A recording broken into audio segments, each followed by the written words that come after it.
Pasando la plomada.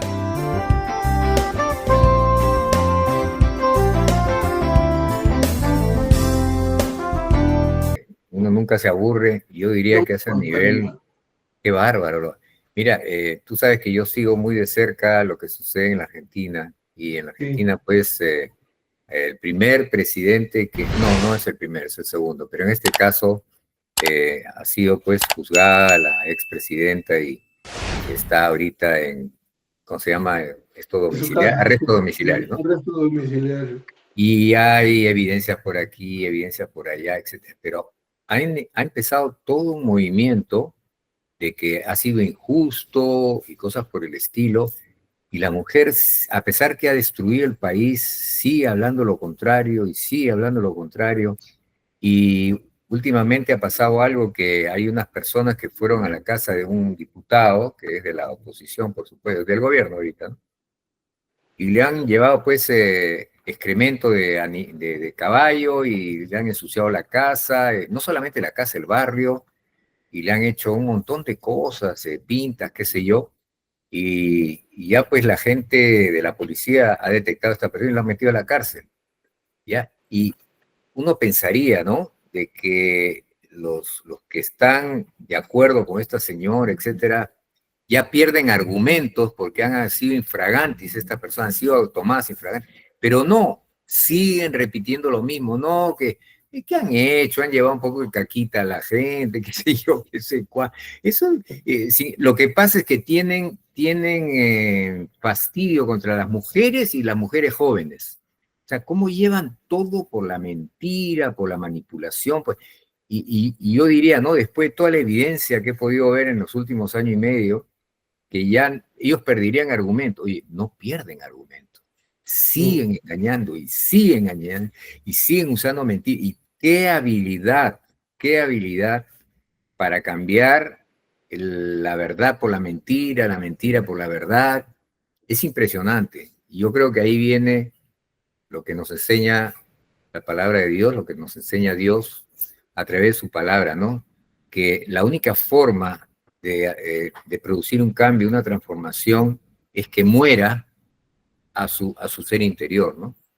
Y ese es uno de los temas porque sería bueno tratar el día de hoy sobre la cruz. Y como hablábamos antes de entrar al programa, ¿no? El plan de Dios a la hora de ir a la cruz, el plan de salvación de Dios, tiene que ver con ir a la cruz, tiene que ir con el derramamiento de su sangre y tiene que ir con su resurrección. Y ninguno de los tres puede faltar, los tres tienen que estar caminando, ¿no? Y yo me empezaba a razonar un poquito y decía, a ver, la cruz tiene que ver, como dice la palabra de Dios, dice que el Señor llevó a nuestro viejo hombre sobre su cuerpo y fue crucificado este viejo hombre y fue destruido el hombre natural, el hombre, el cuerpo de pecado fue destruido, ¿no? Algo así dice la palabra de Dios. Y después eso vino el derramamiento de la sangre, con lo cual dice que hay perdón de pecados. Y después eso vino la resurrección, con lo cual dice que hay una nueva novedad de vida, una vida nueva. Y para el día de hoy lo que estábamos pensando, y lo habíamos conversado a la interna, es hablar de estas tres elementos, por llamarlo de una forma, la cruz, la sangre y la resurrección, y qué nos enseña la palabra de Dios sobre cada uno de ellos, ¿no? Entonces, me gustaría empezar con un pasaje de la Escritura que habla de la cruz y que específicamente está en Gálatas 2:20, que es tan conocido, Gálatas 2:20, y dice así: con Cristo he sido juntamente crucificado. Qué interesante. Está hablando el Pablo en este caso y dice, yo he sido crucificado con Cristo. O sea, hemos estado juntos en la cruz y eso coincide con lo que Pedro también dice, ¿no? Que el Señor llevó a nuestro viejo hombre sobre su cuerpo. Y ya no vivo yo, sino que Cristo vive en mí. El yo al cual hace referencia ahí, entiendo que es el viejo hombre, el cuerpo de pecado. Ya no vive el cuerpo de pecado, el ego, ese ego que se revela contra Dios. Ahora, en lugar de ese ego, Cristo vive en mí. Cristo vive en mí. Pero continúa diciendo, y la vida que ahora vivo en el cuerpo, Entonces pareciera que hubiera una contradicción, ¿no? Por un lado dice, y ya no vivo yo, y por el otro lado dice, y la vida que vivo ahora en el cuerpo.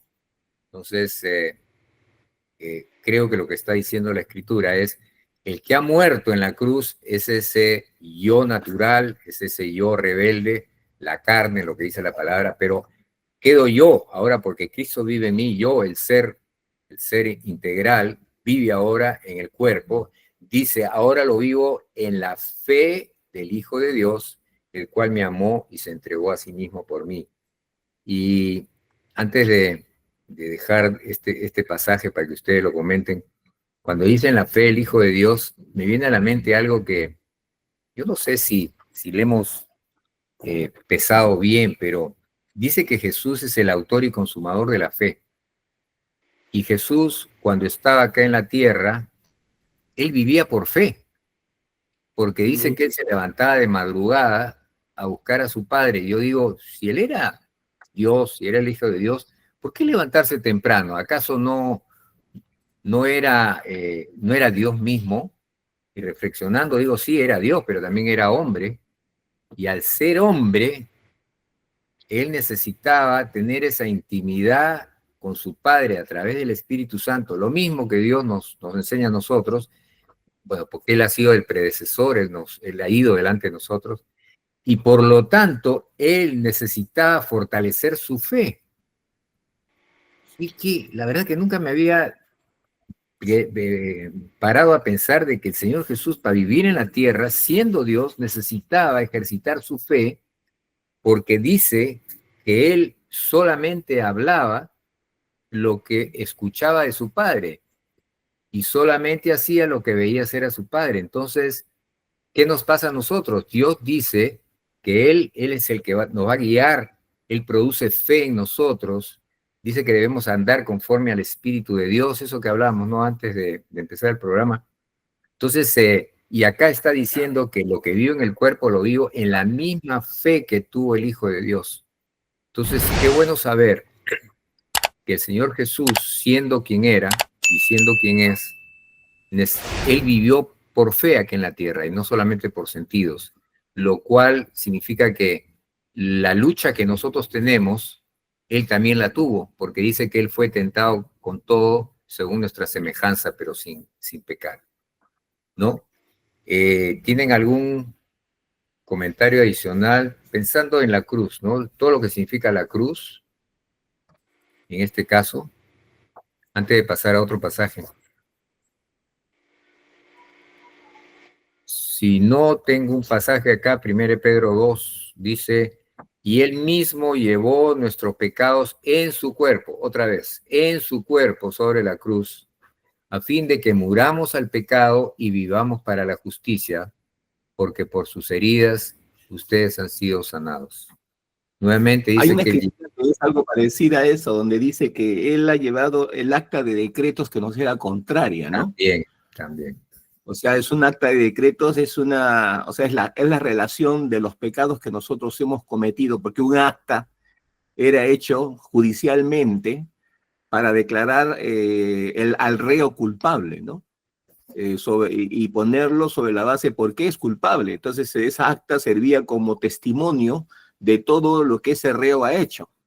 Y la Biblia dice que esa acta de decretos que nos era contraria fue clavada en la cruz del Calvario, dice, para que nosotros seamos perdonados, dice, ¿no? Y seamos liberados.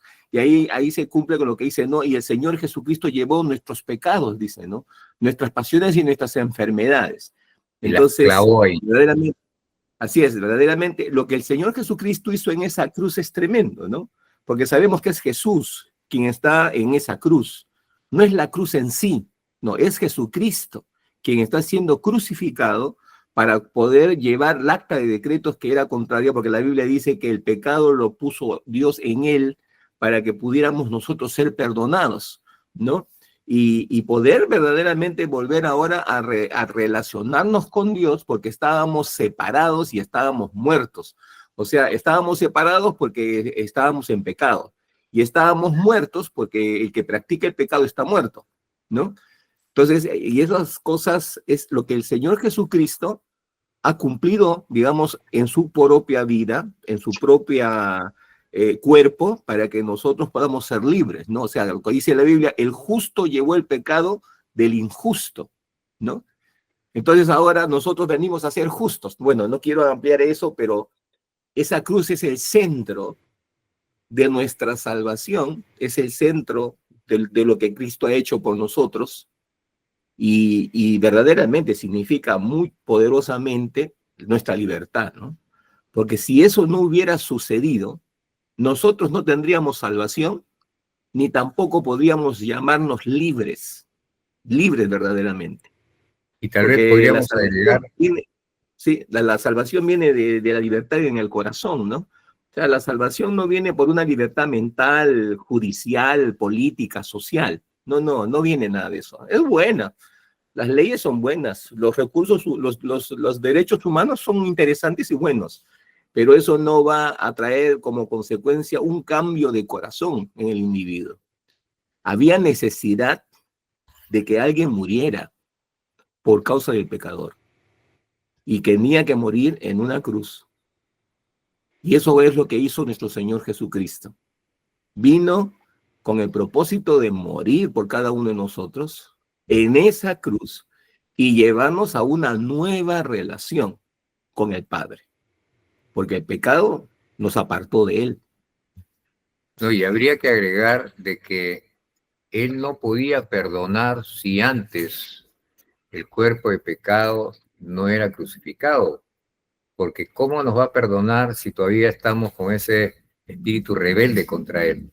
Entonces la escritura inclusive en Romanos 6 dice, sabemos esto, que nuestro viejo hombre, miren, nuestro viejo hombre, o sea, el hombre natural, la carne, es lo que llama la escritura, fue crucificado con Cristo para que nuestro cuerpo de pecado fuera destruido a fin de que ya no seamos esclavos del pecado.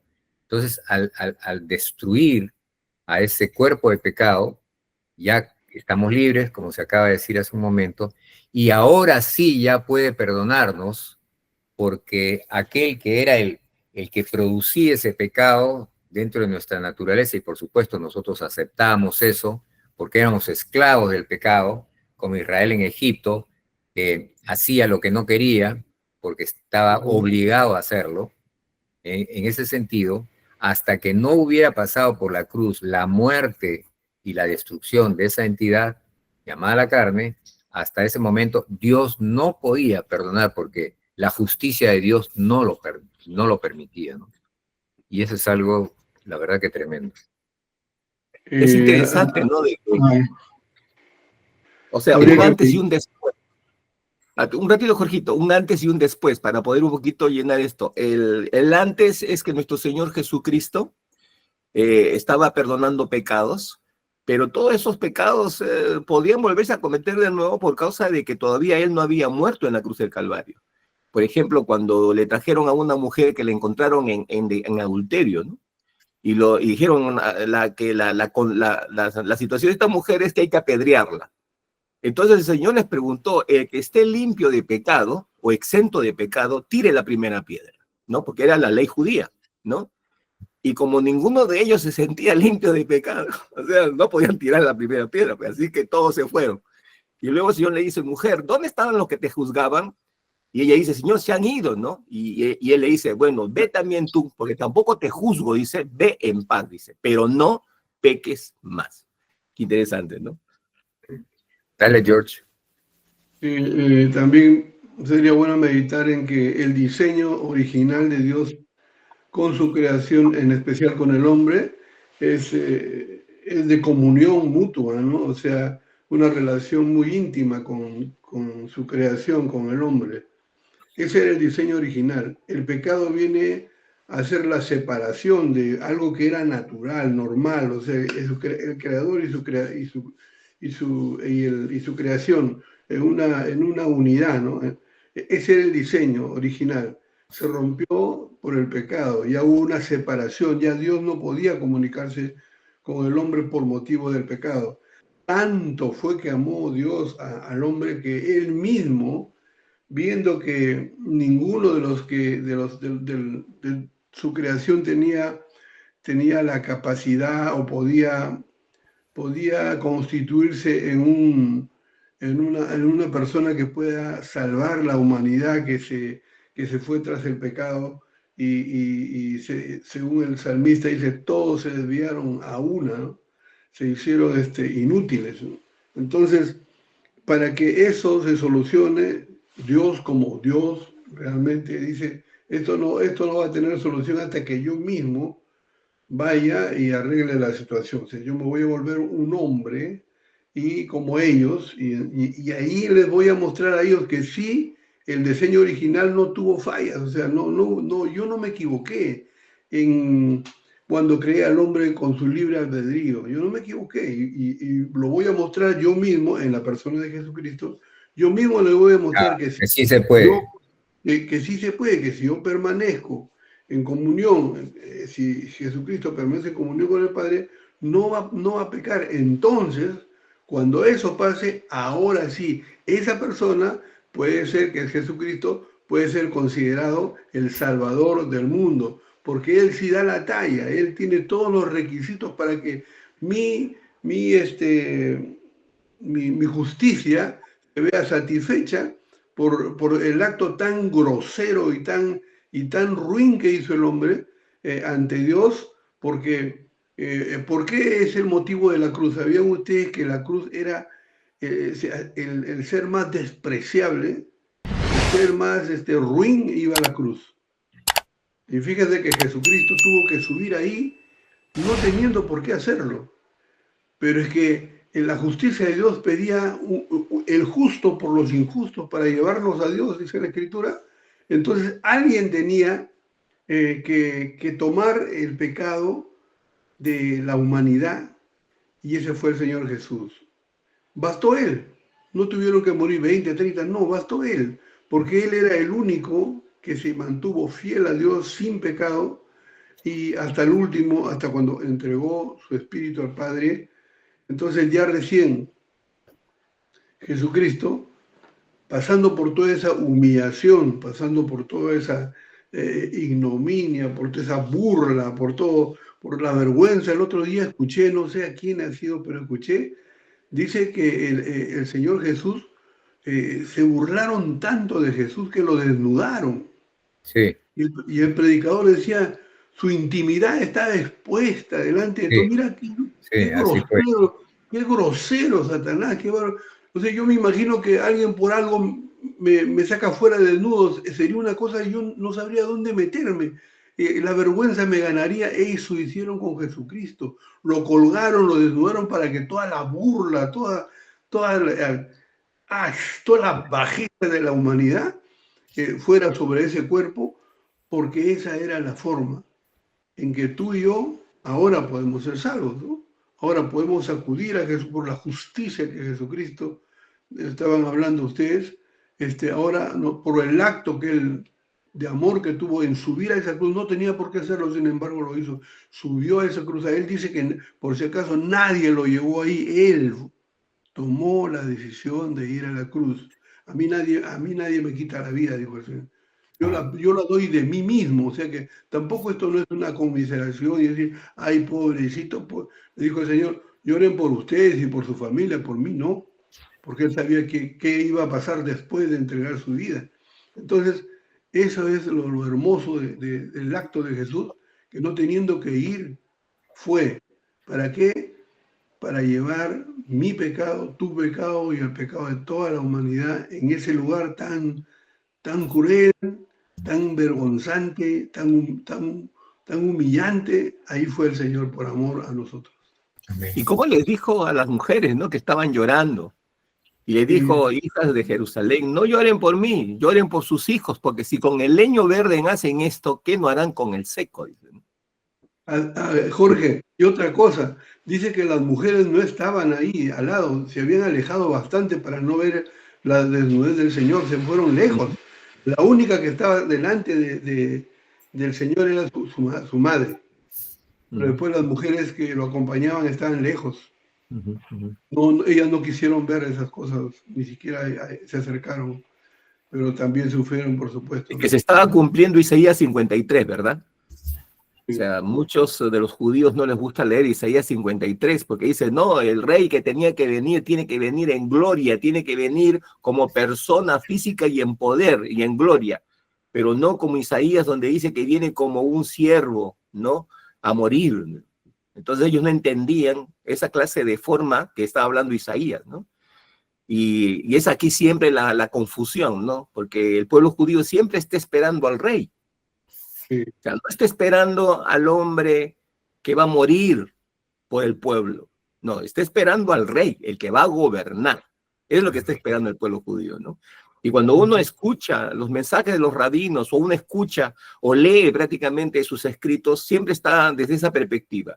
Para ellos, Jesucristo es un profeta más o un maestro, pero que vino al pueblo, vino al vulgo, pero no vino verdaderamente a cumplir lo que dice la palabra de Dios de acuerdo al Talmud a los 5 libros del libro de Génesis, ¿no? Y del Antiguo Testamento, de que ellos dicen que tiene que venir como un rey para poseer prácticamente el trono de David, ¿no? Entonces, nosotros hemos experimentado lo contrario. Jesucristo ha venido como el siervo sufriente, porque eso es lo que nos muestra, pero un siervo sufriente para liberar a la humanidad desde el corazón, más no liberarla desde la perspectiva de un gobierno contra otro gobierno o desde una autoridad civil, social, judicial a otra autoridad civil, judicial. No, vino primero a liberarnos de la esclavitud del diablo. ¿Y dónde estaba esclavizando el diablo? En el corazón, en el corazón. Y Jesús vino a deshacer las obras del diablo del corazón de todo aquel que le ha recibido como Señor y Salvador personal, ¿no? Pero ahora es interesante de que todo ese ejercicio de que el Señor Jesucristo vino a hacer en su propia carne para llevar el pecado y Dios agarró y dice que puso el pecado en el cuerpo del Señor Jesucristo, tenía que sellarse de algo. O sea, ahora era un derramamiento de sangre, porque para que haya remisión de pecados, era necesario la remisión, o sea, el derramamiento de sangre. Y eso era algo que se establecía en la ley judía y también en el tabernáculo. Pero la idea es ahora, ya está el sacrificio. Ha derramado su sangre el sacrificio. Ahora el pecado está como acta de decretos en la cruz del Calvario. ¿Qué falta ahora? ¿Qué falta ahora? Lo que falta ahora es la resurrección. Porque si no hay resurrección, todo lo demás simplemente es historia. Simplemente es filosofía, simplemente es humanismo. Había la necesidad de la resurrección. Aún mismo Pablo dijo, ¿no? De repente alguno intenta morir por otro, dice. O sea que hay gente que puede morir por otro, ¿no? Y eso no es fuera del entendimiento humano.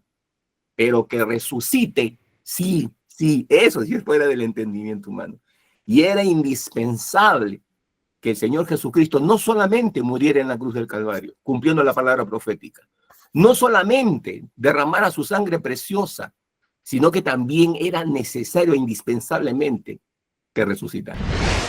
De repente tú que nos escuchas, sea por la radio o sea por el YouTube, te preguntas si, bueno, si Dios ha hecho todo lo que ustedes dicen y ha llevado a la cruz a mi vieja naturaleza o a mi viejo hombre, ¿por qué yo continúo pecando?